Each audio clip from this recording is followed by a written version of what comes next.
Berada di lorong 1 sisi barat pada pagar langkan Candi Borobudur di sebelah kanan saya, yaitu di bidang F, di mana kita menjumpai relief kura-kura dan para pedagang.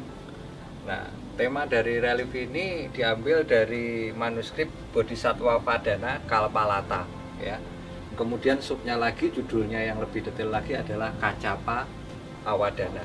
Nah, ini menceritakan tentang kura-kura yang tentu saja kalau kita berbicara masalah relief Jataka dan Awadana itu adalah bentuk-bentuk kelahiran masa lalu dari Bodhisattva yang mengajarkan budi pekerti kepada manusia.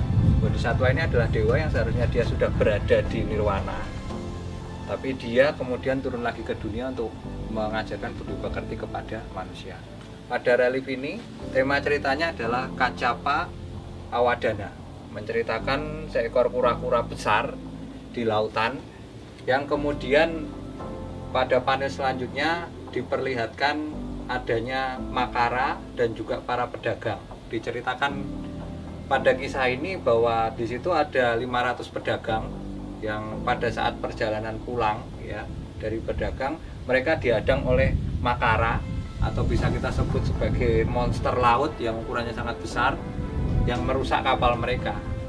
Nah, kapal yang rusak ini mengakibatkan para pedagang ini kemudian tenggelam di lautan. Nah, hubungannya apa dengan kura-kura yang tadi digambarkan pada relief sebelumnya? Hubungannya adalah pada saat para pedagang ini tenggelam di laut, kapalnya rusak, kura-kura yang berukuran besar itu kemudian menyelamatkan mereka. Nah, kita bisa membayangkan bahwa di situ pada naskahnya diceritakan ada 500 orang pedagang dalam satu kapal. Bisa kita bayangkan seberapa besar kura-kura tadi ya.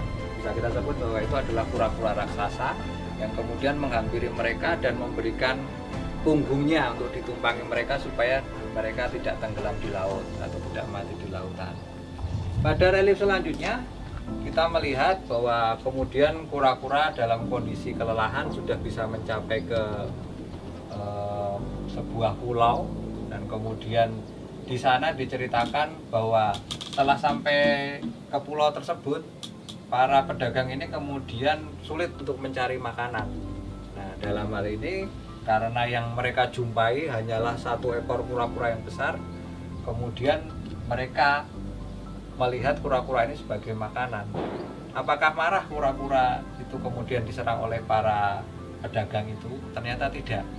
Kura-kura tersebut kemudian menyerahkan raganya atau fisiknya untuk kemudian dimakan oleh para pedagang yang kelaparan tersebut dengan sukarela.